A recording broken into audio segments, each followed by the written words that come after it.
Good morning students. हमने आपके संस्कृत में क्लास 8 में प्रथम पाठ, द्वितीय पाठ और तृतीय पाठ पढ़ लिए हैं। अब हम आते हैं आज थोड़ा व्याकरण पर। जब आप व्याकरण की नोटबुक बनाएंगे तो आपने फर्स्ट में क्वेश्चन आंसर लिखे हैं नोटबुक में, और उसी के हाफ पार्ट में आप व्याकरण स्टार्ट कर देना।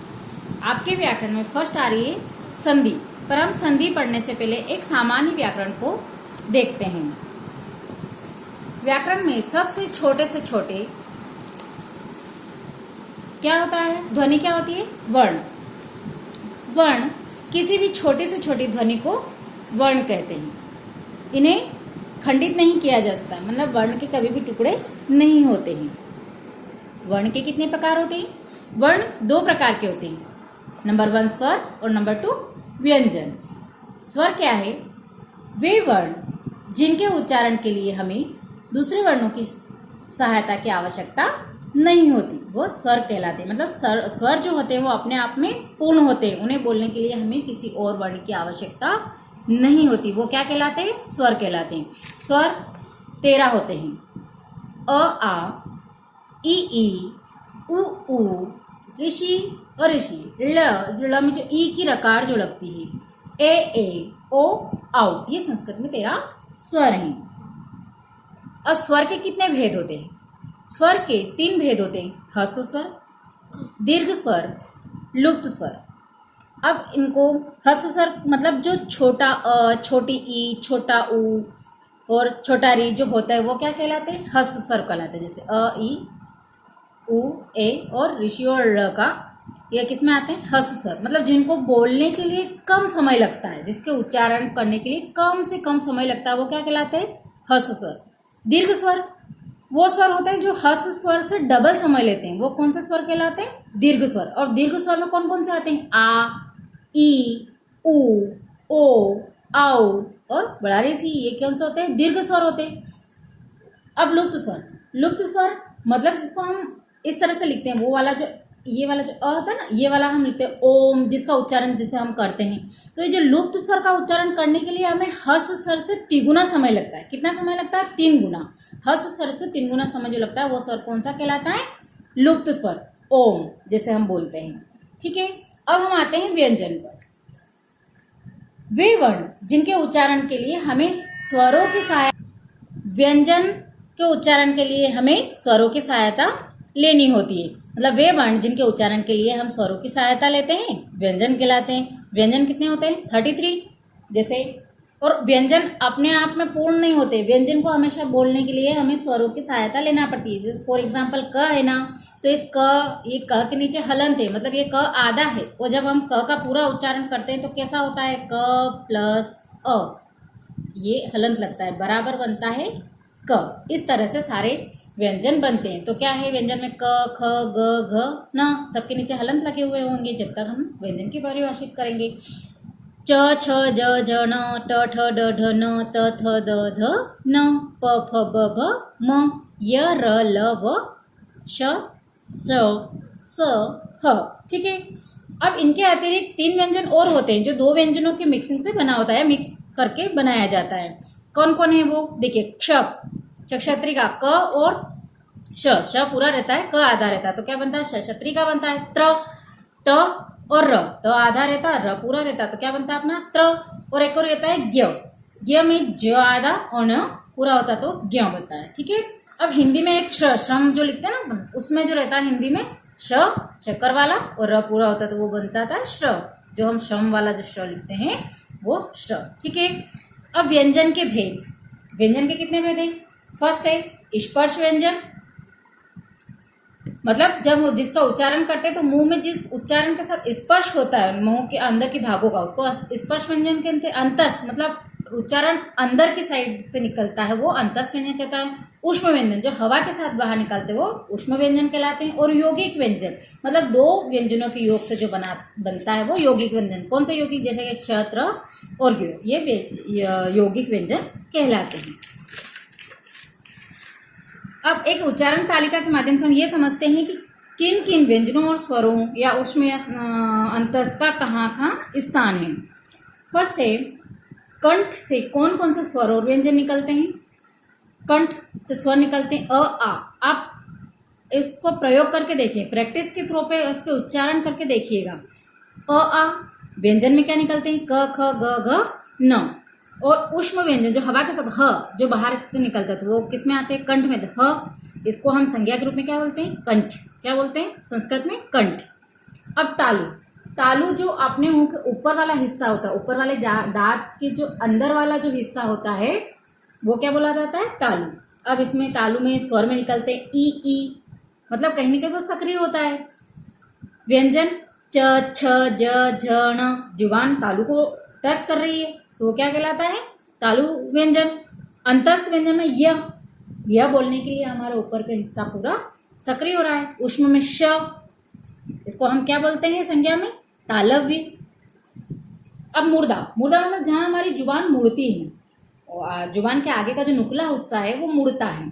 इसमें स्वर में दोनों ऋषि री ट ठ ड ढ न। आप बोल के देखिए, जब हमारा जुबान का आगे का हिस्सा मुड़ता है तभी हम ट ठ ड ढ न की लाइन बोल पाते हैं। वो व्यंजन होते हैं अंतस्थ में र और उष्म व्यंजन में श षटकोण वाला। ठीक है, इसको हम क्या बोलेंगे, मूर्धन्य। अब दंत, जहां दांतों की सक्रियता से हम वर्णों या स्वरों का उच्चारण करता है, ली। ठीक है, स्वर में ली आता है। और इस व्यंजन में त थ द ध न, हमारे जुबान कहाँ टच हो रही है, हमारी दांतों को, तो हम इसका उच्चारण कर पा रहे हैं त थ द ध न।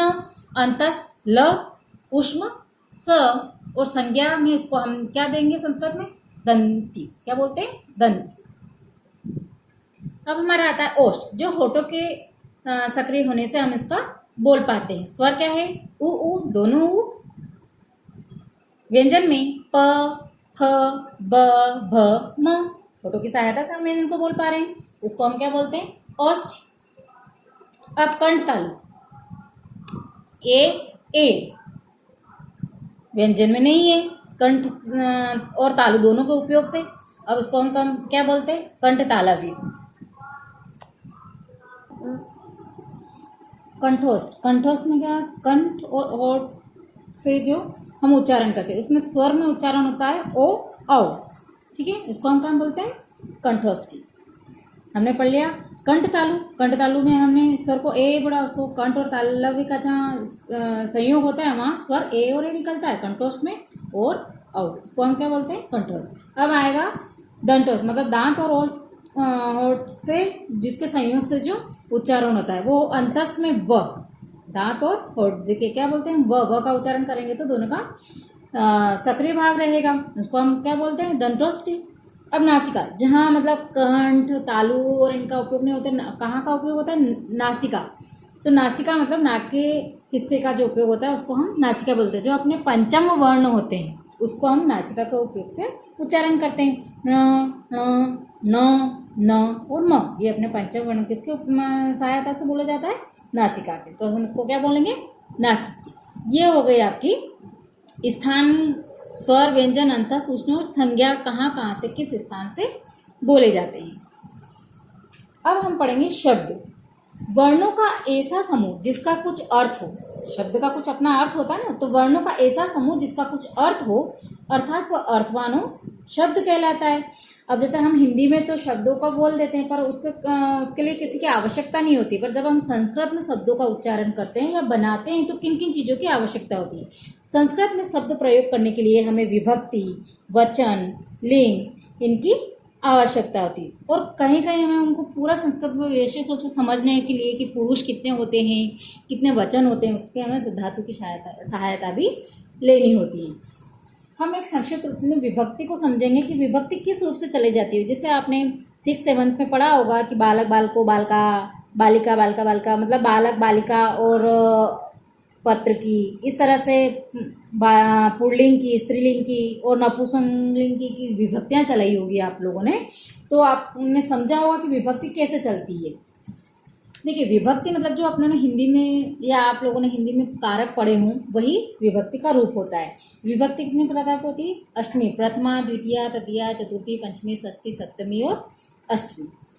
और इसके कुछ चिन्हित होते हैं, उन चिन्हों के थ्रू उनको समझा जाता है, मतलब चिन्हों के माध्यम से समझा जाता है कि प्रथम विभक्ति है, द्वितीय विभक्ति है, तृतीय विभक्ति है। जैसे कर्ता, जो कार्य करता है, वो कर्ता कहलाता है, जो काम करता है, मतलब विशेष रूप से जो कार्य कर रहा है वो क्या कहलाता है, कर्ता। कर्ता ने, जैसे राम ने खाना खाया, है ना, तो राम कर्ता हो गया। कर्म, राम लिखता है तो उसका कर्म हो गया, तो वो को, कर्ता ने कर्म को तृतीया विभक्त करण से द्वारा या से, जिसके द्वारा काम होता है, जैसे राम ने पत्र लिखा, राम के द्वारा पत्र लिखा गया, के द्वारा, तो वो करण मतलब तृतीया विभक्ति।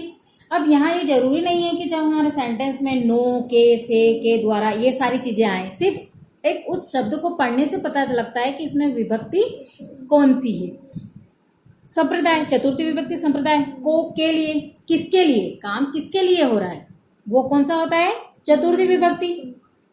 अब इसमें अपादान, पंचमी विभक्ति में अपादान से। अब यहाँ देखिए तृतीय विभक्ति में भी से है और पंचमी विभक्ति में भी से आता है, तो ये से किसी स्थान को स्थान से अलग करता है या किसी वस्तु को वस्तु से अलग करता है। जहाँ अलग करने का बोध होता है वहां पंचमी विभक्ति होती है, अपादान से।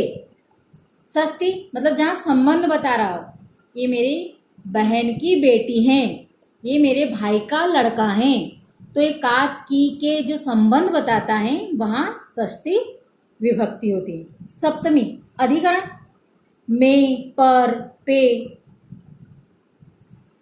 टेबल पर बुक रखी है, मतलब सामान जिसके ऊपर रखा है, मतलब अधिकरण में, पे, पर का संबोधन जहाँ होता है वो कौन सी विभक्ति होती है, सप्तमी विभक्ति।